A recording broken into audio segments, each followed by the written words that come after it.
గత ప్రభుత్వం మనకు అందించింది కీలకమైన పోలవరాన్ని పూర్తి చేయకపోవటం, సకాలంలో పోలీసులకు కానీ మిగతా ఉద్యోగులకు కానీ జీతభత్యాలు ఇవ్వలేకపోవటం, అన్ని డిపార్ట్మెంట్స్లో నిధులు మళ్లింపు, కనీస రోడ్లు కానీ బ్రిడ్జెస్ కానీ మౌలిక సదుపాయాలు లేకుండా చేయటం, రివర్స్ టెండరింగ్ అని కానీ వ్యవస్థలను నిర్వీర్యం చేయటం, సహజ వనరుల దోపిడీ, ఎర్రచందనం దోపిడీ, ఋషికొండ ఇలాంటి వైజాగ్లో ఎర్రమట్టి దిబ్బల్ని అడ్డగోలుగా నాశనం చేసేయటం, మద్యం ద్వారా కూర్చోబెట్టి అరాచకాలు చేయటం, పెట్టుబడులు వద్దామని ఎవరైనా వస్తుంటే వాళ్ళు భయపెట్టేసి రివర్స్ టెండరింగ్ అని చెప్పి వారిని పారిపోయేలా చేయటం పారిశ్రామికవేత్తలని. ఇది మనం తద్వారా వాళ్ళ ద్వారా కూడా వచ్చిన వారసత్వం అధ్యక్ష. వీటన్నిటిని అధిగమించి ఎలా ముందుకెళ్ళాలి, ఏ స్థాయిలో వెళ్ళాలి అనేది నేను మొన్న ఎలక్షన్ ముందు కూడా మా సహచరులందరికీ కూడా చెప్పాను, ప్రతిసారి ప్రజలందరికీ కూడా తెలియజేశాను. ఒక సుదీర్ఘమైన అనుభవం నాయకులు ఈ రాష్ట్రానికి చాలా అవసరం.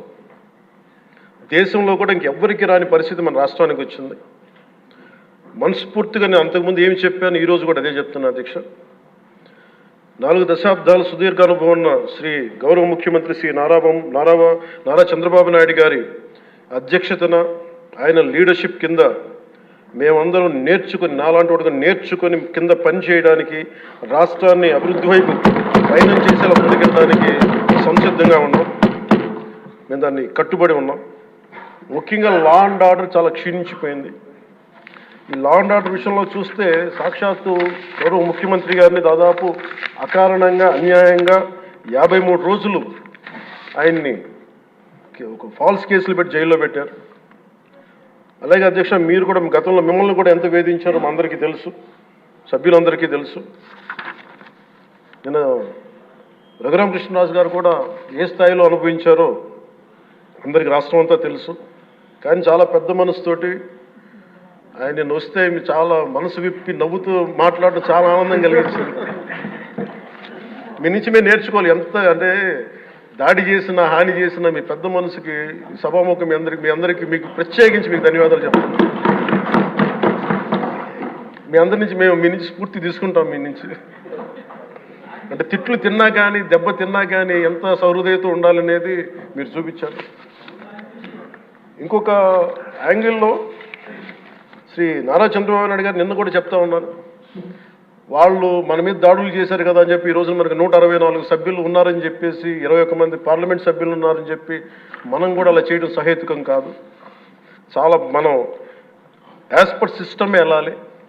నిన్న కూడా చాలామంది సభ్యులు మా మీద దాడులు జరుగుతూ ఉన్నాయి, మా మీద బెదిరిస్తున్నారు, ఈ రోజుకి ఓడిపోయి కూడా ఇంకా మన కూటమి సభ్యులందరి మీద బెదిరిస్తున్నారు అని అంటే చంద్రబాబు నాయుడు గారు ఒకటే చెప్పాను, మనం అలాంటి వాటికి నేను విరుద్ధం. మీరు అలా కనుక కాదు, సిస్టమ్ని కాదని కనుక మీరు చేస్తే మీరు నాకు దూరం అవుతారని చెప్పి చాలా స్పష్టంగా చెప్పారు. అది నాకు కూడా చెప్పారు, అది మీకు కూడా వర్తిస్తుందని చెప్పి ఖచ్చితంగా చంద్రబాబు గారు చెప్తాను ఈ దృష్టిలో. ఖచ్చితంగా దాన్ని ఒళ్ళు దగ్గర పెట్టుకుని మేమందరం ఉంటాం sir. Will take your guidance very seriously and committedly sir.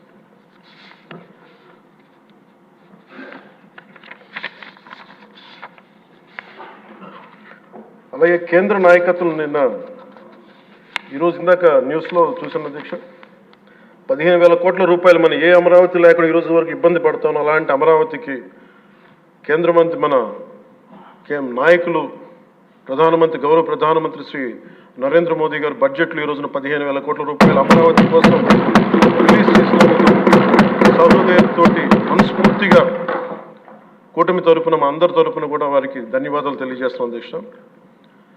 To Honorable Prime Minister Sri Narendra Modi ji, we are grateful to you, sir, for releasing the funds and will be eternally indebted to you, sir.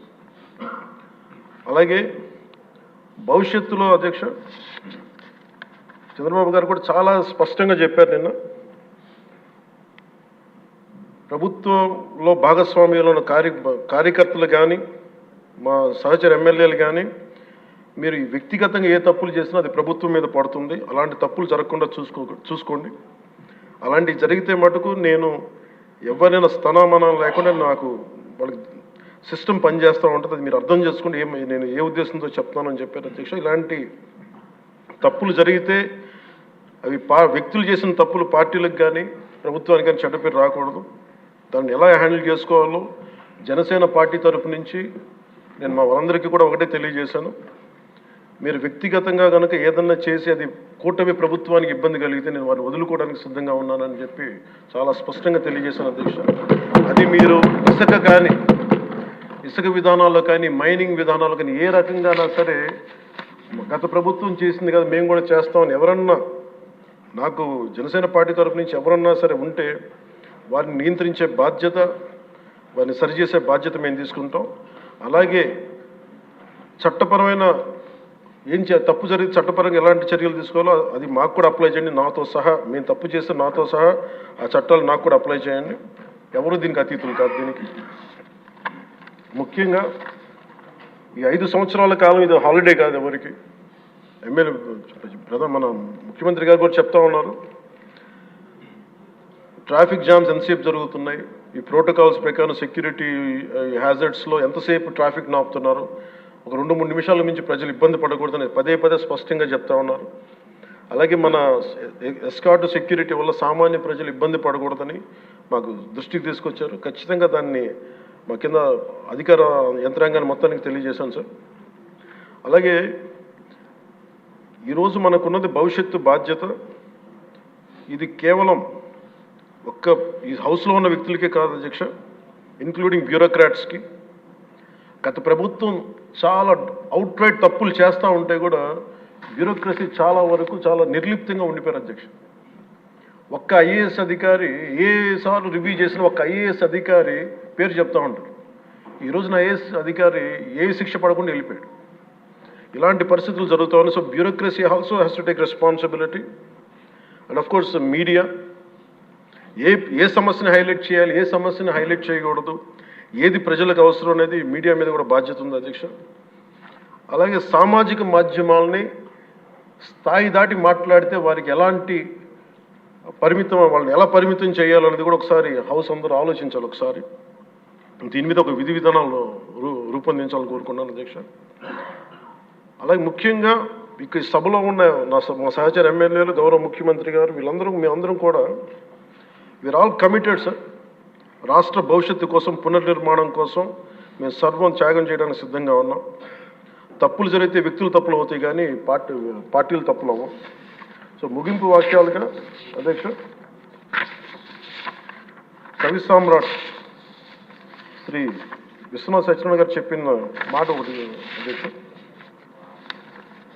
అన్ని అనర్థాలకి మూలం మానవ ప్రవృత్తి హేతువు కానీ, వాని జాతి కానీ, కులం కానీ, మతం కానీ, ప్రాంతం కానీ కాదు. వ్యక్తులు చేసిన తప్పుల్ని దయచేసి వ్యక్తులకే ఆపాదించాల అధ్యక్ష, పార్టీలకు కాదు. అలాగే ఈ క్రమంలో తప్పులు చేస్తే విధి నీతిలో ఒకటి చెప్తారు, ఒక గ్రామం కోసం ఒక కుటుంబాన్ని, ఒక కుటుంబం కోసం ఒక గ్రామం కోసం ఒక కుటుంబాన్ని, ఒక రాజ్యం కోసం ఒక గ్రామాన్ని వదులుకోక తప్పదు. అలాగే నాలాంటి వాడు కూడా తప్పులు చేసిన అధ్యక్ష చాలా నిస్సందేహంగా నాలాంటి వాడిని కూడా శిక్షించాలి అధ్యక్ష. అలాంటి బలమైన సంకేతం ప్రజలకు పంపించాలి అధ్యక్ష. మేమందరం కూడా తప్పు ఎవరు చేసినా అది మనమే దాన్ని ముందుకు తీసుకెళ్ళకపోతే, నేను కూడా దీనికి సంసిద్ధంగా ఉన్నాను. నా ద్వారా ఏదన్నా తప్పులు జరిగినా, అవకతవకలు జరిగినా నా మీద కూడా చర్యలు తీసుకోవాలి. అది let it be any kind of issues sir. అది నేను నా వంతుగా నేను మీకు తెలియజేస్తున్నాను. I will be liable if I do any mistake as I uphold this as long as I hold this responsibility. అందుకని అందరం కూడా మేము దీన్ని స్ఫూర్తిగా తీసుకొని గౌరవ ముఖ్యమంత్రి శ్రీ చంద్రబాబు గారికి మీ అపారమైన అనుభవం రాష్ట్రానికి చాలా అవసరం.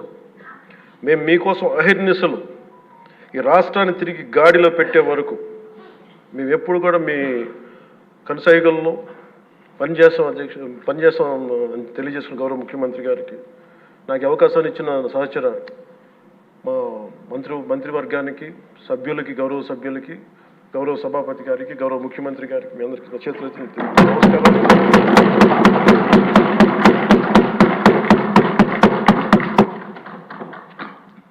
ఇప్పుడు ధన్యవాద తీర్మానంపై జరిగిన చర్చకి మన గౌరవ ముఖ్యమంత్రి గారు సమాధానం ఇస్తారు.